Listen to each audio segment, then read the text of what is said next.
playing silently. Is it a different experience for you, or could you explain it a little bit? It's actually really different. You have a direct access into everyone's brain, so it's a lot more sensitive, and you can't get away with kind of sloppy doing things. You got to be a little bit more careful about what frequencies you use, and it's just so surreal to be at a party where there's not a lot of loud music, and you can take your headphones off and talk with your friends and stuff. So it's a kind of a more calm but I don't know. It's more about hanging out. It's super fun. Yeah.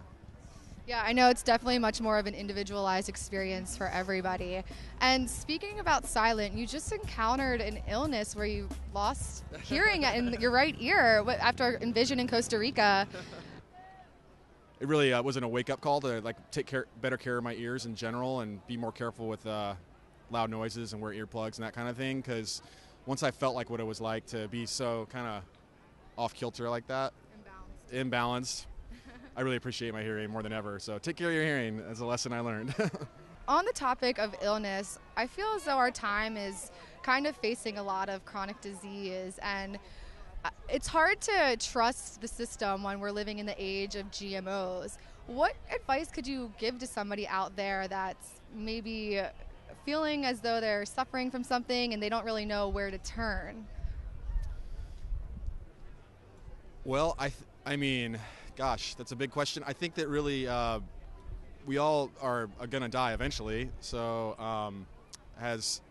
for me, it's really about the disease of your brain. What happens in your brain is ultimately where all the pain and suffering comes from. So that's where if you really want to tackle the problem of whether it's sickness of the world or sickness of yourself, you have to look inside.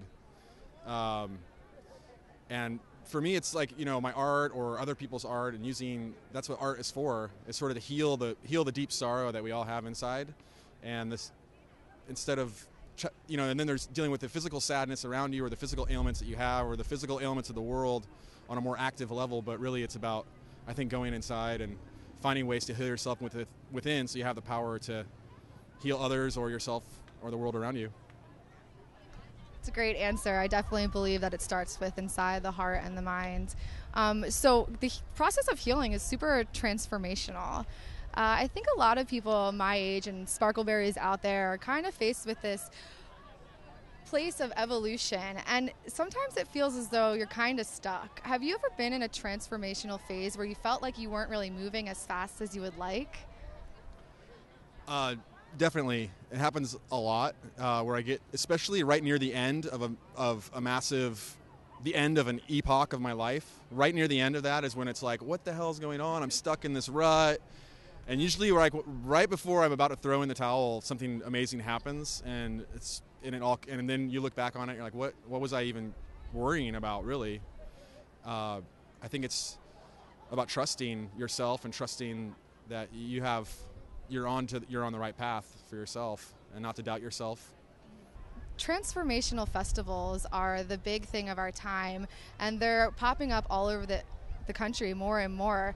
You're doing Lightning in a Bottle, Sonic Bloom, and Gratify in South Carolina. What's your favorite festival? Do you have one, or what has been the most transformational festival for you? Well, there's different reasons why different festivals are super good. Some of my favorite festivals are my favorite because all my friends are there, like Lightning in a Bottle or Symbiosis, that's where all my friends are, so I'm having the best time with that.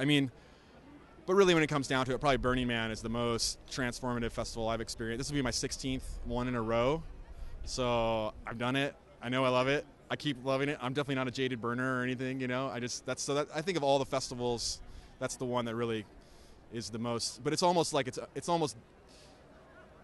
own thing too. So each festival offers something more, more niche. And some of them are more focused on trees and water, and other one like Burning Man is focused on pain and suffering and how fun it is. Yeah. So you're known for doing sunrise sets, and you actually did the eclipse set at Symbiosis, which was beautiful. Everybody kind of had a little piece of sanctuary with that one. What's it like to raise the sun from below the surface and bring it up for everybody?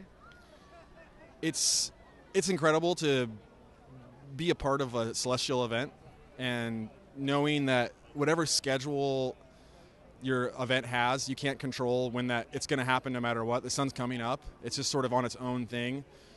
So it's kind of like tuning out of the human-created lights and all the thing and tuning into the sun and the movement of the earth, the rotation of the earth, and you get to see everyone's face for the first time in like 8 hours or whatever, and all the friends I love sitting there and watching people reunite. They haven't seen each other all night, and then all of a sudden it's like, oh my God. So, and also I think after a night of music, usually like lots of loud music, when the sunrise comes, everyone's so open to melody and harmony and each other, and it's just a real opening feeling, and there's kind of an emotional cleansing that happens with it. And I always get stuck, like I feel changed, and I love to watch other people go through their own metamorphosis with the morning, and so it's one of the most fantastic experiences of my life. And I always I'm wondering how could it ever get better, and then it just keeps getting, every time I do it I'm like, this is the best one ever. Wait, no, this is the best one ever. It's just like, I don't know, it just somehow keeps getting better, so it's great. That's awesome. Yeah, and I know at Sonic Bloom last year you played with Ilya Goldberg, and I know you do some collaborative work with David Block of The Human Experience and Android Jones. Do you have any big collaborations that you're planning to introduce on this festival circuit, or is there something else in the works? Well, I have been working on my live show with Cedar Miller, and we've been making the music together in some form for the last almost 10 years, or more than 10 years. And we've been co-writing and developing. He's all over my new CD, and we've been working on a new live show. And that's really what we're looking to push this year and bring to the festival. We did some at like Symbiosis, LIB last year, but we're doing it. We're like I'm mixing everything on stage live. So we don't really have a sound guide mixing individual channels. There's like 24 channels of audio that are being mixed live, and so really kind of focusing on this real kind of controlled sound, and without any unpredictable stuff happening with the sound, which is always an issue. So that's where we're bringing, and then Andrew Jones and myself and Cedar and some other folks, we're looking to team up this fall and go on tour and do, we'll see how many shows we can knock out like this, but we're looking to do shows and workshops, so one night of shows and then another night with workshops. So we're trying to kind of change the format a little bit and not do the one show every night thing, and do like stay a couple days in each city and really make it more of a special event for people. They can learn and meet and greet and all that kind of stuff. So that's the vision for this fall.